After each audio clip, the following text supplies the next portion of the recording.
Estamos de volta com mais um episódio de perguntas e respostas bíblicas. O que temos hoje? Como sempre, temos algumas boas perguntas hoje. E a primeira vem de Bárbara, que diz: Você acha que nos lembraremos de familiares ou amigos que não foram para o céu quando chegarmos lá? Sei que compareceremos perante nosso Pai e Ele revisará nossa vida na terra, então não consigo imaginar que sequer perceberíamos sua ausência. Eu também sei que Ele enxugará todas as nossas lágrimas e tenho certeza de que não ficaríamos tristes por muito tempo. Mas eu estou curioso, existe alguma resposta bíblica para isso? Ou quais são os nossos pensamentos sobre o assunto? Ela diz: Obrigada, seus ensinamentos me deram uma compreensão maior da sua palavra. Não há realmente uma resposta bíblica sobre o assunto, porque é algo sobre o qual o Senhor não nos dá muitas informações. Lutamos deste lado do véu do céu para entender como é possível sermos alegres e felizes, sabendo que houve entes queridos que nunca chegaram ao lugar de receber o Cristo como Salvador. Loved ones who didn't ever come to the place of receiving Christ as Savior. Mas o problema é que estamos tentando determinar como isso vai ser sem realmente termos qualquer tipo de compreensão ou sermos capazes de nos identificar com isso. Understanding or being able to relate to that at all. Tenho dificuldade em aceitar a ideia de que saberemos menos quando estivermos na presença do Senhor. Isso simplesmente não condiz com a palavra de Deus.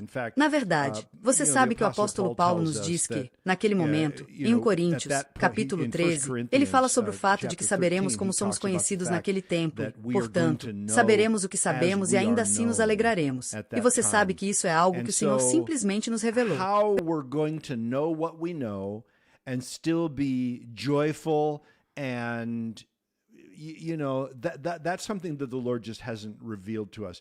It's really Na verdade, é só uma questão de confiar no Senhor, não é? E não ficar sentado tentando descobrir isso, porque estamos trabalhando com detalhes que simplesmente não temos, certo? Sabe, então não há resposta bíblica. Na verdade, não existe uma resposta bíblica forte para isso. Nós só temos esses pequenos detalhes, e ela menciona alguns deles. Sabe, que o Senhor vai enxugar nossas lágrimas e coisas do tipo. Mas como, sabe, acho que algumas pessoas simplesmente presumem que isso significa que eu não vou me lembrar, certo, dos momentos ruins. Bem, veja, essa é uma conclusão baseada no presente, e você está tentando aplicá-la a um amanhã com o qual você nem consegue se relacionar. Então, tudo bem. Bem, Melanie pergunta: a Bíblia ordena que os crentes sejam batizados nas águas?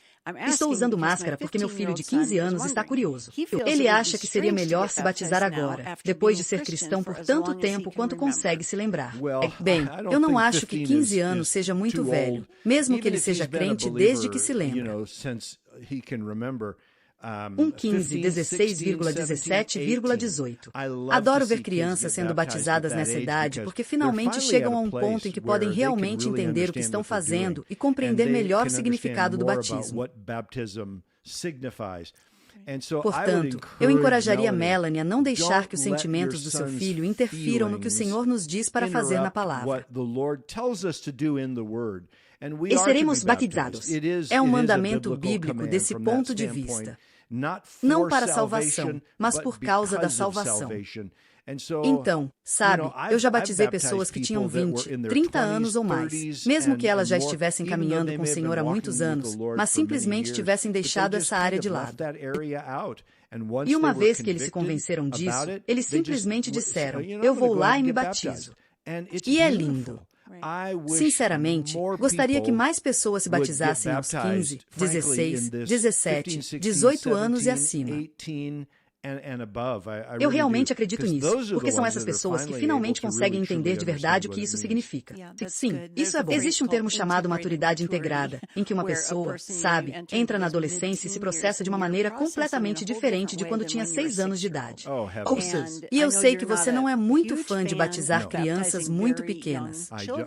Eu não quero. Por essa razão, porque não é certo neste momento que os jovens comecem a determinar se têm uma fé individual separada de suas famílias. Bem, eles estão tomando uma decisão pessoal que não segue necessariamente a decisão de seus pais.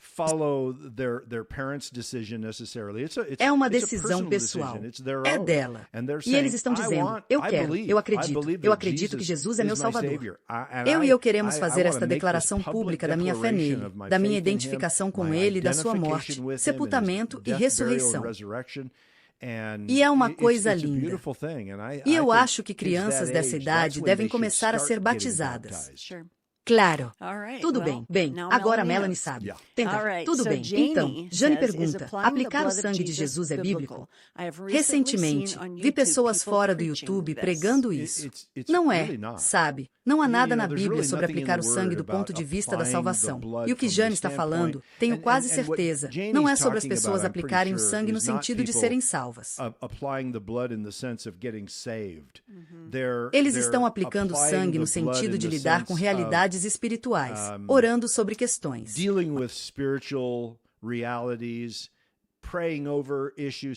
Às vezes, isso é chamado de implorar o sangue. E você ouvirá as pessoas dizerem, eu só peço o sangue do meu cunhado que, você sabe, está doente com pneumonia agora. Nós apenas invocamos o sangue sobre ele. Bem, isso não é bíblico. Isso significa, sabe, sem dúvida, orar pelos seus familiares. Rezem para que eles sejam curados. Ore para que eles sejam salvos. Mas usar a linguagem que invoca o sangue ou aplicar o sangue em situações como essa não é, de forma alguma, uma representação bíblica. Tenta. Tudo bem. Lori diz, você acredita que os lugares físicos onde o mal já aconteceu podem ter uma sensação maligna? Bem, sabe, essa é uma pergunta desafiadora. No fim das contas, o que Lori está perguntando é possível haver escuridão em um determinado local? Tenta. Seja por algo que talvez tenha acontecido ali em algum momento, ou simplesmente porque talvez haja um acúmulo de forças demoníacas em uma área. E a resposta é sim, eu acredito que possa haver. Se existe um lugar onde um demônio é uma fortaleza, sabemos que os demônios podem criar fortalezas. Nós sabemos disso.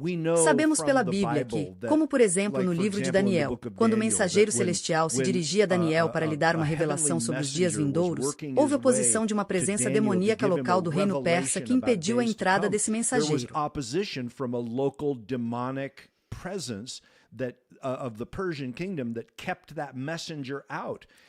E sabemos que existem dinâmicas espirituais em curso, batalhas espirituais que podem ocorrer até mesmo em um local específico, e que pode haver um acúmulo de escuridão espiritual ou algo do tipo em uma determinada área.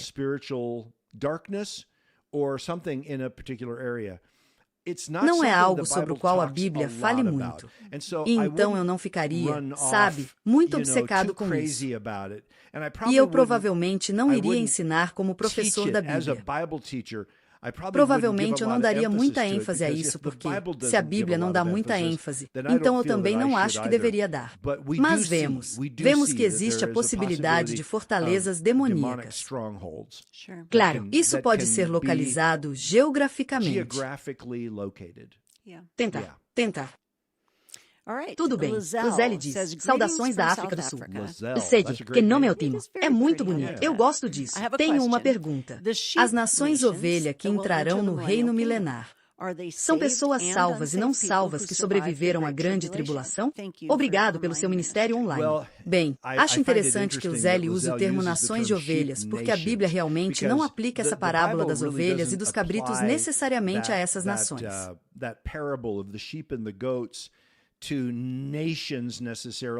São mais indivíduos.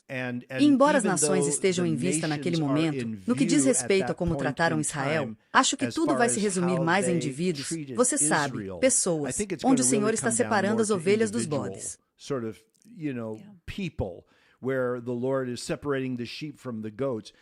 E essa separação, como sabemos pelo livro de Mateus, tem a ver com a forma como essas pessoas trataram Israel durante a grande tribulação e se estavam dispostas a estender a mão, apoiar e amar Israel ou se a trataram mal durante esse período. E essa será a separação. A pergunta dela é, eles são pessoas salvas e não salvas? Tenta. Bem, as ovelhas e as cabras são pessoas salvas e não salvas. E sabemos que os salvos são chamados ovelhas e os perdidos, cabras. Esses são os que trataram Israel mal. E, sim, essas são pessoas que saíram da grande tribulação e foram julgadas de acordo com a forma como responderam ou trataram Israel durante aquele tempo. Ok. Tudo bem, e já estamos respondendo a nossa última pergunta da Michelle. Ok, quem diz? Quando Jesus estava na cruz, disse à sua mãe, este é o teu filho, referindo-se ao apóstolo João. Tenta. Minha pergunta é, por que Jesus precisou que o apóstolo João cuidasse de sua mãe após sua morte, já que Maria tinha outros filhos que poderiam cuidar dela? Isso é verdade. Jesus tinha meio-irmãos. Sabemos de Judas ou Judas e não do traidor, mas Judas era um nome muito popular. Jude was a very popular name. Bem, sabemos que James era irmão dele, mas naquele momento específico, eles ainda não eram crentes e ainda não tinham chegado a um conhecimento realmente salvador do que seu meio-irmão estava fazendo na cruz. E Jesus estava cumprindo sua responsabilidade como filho mais velho para com sua mãe. Supomos que, por causa disso, José tenha falecido. Acreditamos que ele era bem mais velho que Mary e que já havia falecido. E, como filho mais velho, cabia a ele garantir que Mary estivesse com medo. E o desejo dele era que ela tivesse medo em um lar cristão. E assim ele fez. Sabe, provavelmente também podemos supor que, depois que Judas e Tiago, os meio-irmãos de Jesus, chegaram à fé na obra consumada de Jesus na cruz, talvez tenham acolhido Maria em uma de suas casas e cuidado dela, como seria sua responsabilidade.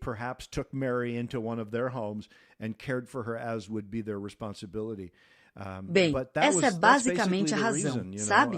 Mesmo que não esteja explicitamente dito, sabemos que eles ainda não eram crentes. Faz muito sentido. Você se lembra de quando nossos filhos eram bem pequenos? Tenta. E estávamos pensando no que deveríamos colocar em prática se algo nos acontecesse?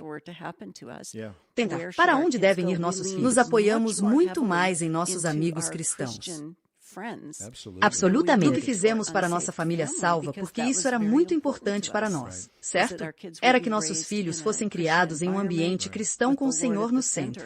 E assim, sua resposta faz todo sentido para qualquer pessoa que pense em cuidar de qualquer tipo de ente querido. E sabemos pelos relatos dos evangelhos que, em certos momentos do ministério de Jesus, seus irmãos acreditavam que ele estava fora de si, certo? E eles simplesmente não entenderam. Eles simplesmente não tinham aceitado, sabe, o que estava acontecendo. E, portanto, faz muito sentido que Jesus quisesse que Maria estivesse com João ou com um dos outros discípulos, pelo menos até que seus outros filhos chegassem à fé, certo? Tenta. Ok, boa pergunta. É isso por hoje. Excelentes perguntas. Assim, encerramos este episódio de perguntas e respostas bíblicas. E em breve teremos mais perguntas suas. Aliás, se você quiser saber como nos enviar uma pergunta, basta enviar um e-mail para questions@lifebibleministry.com e nós a receberemos e a incluiremos em um episódio futuro.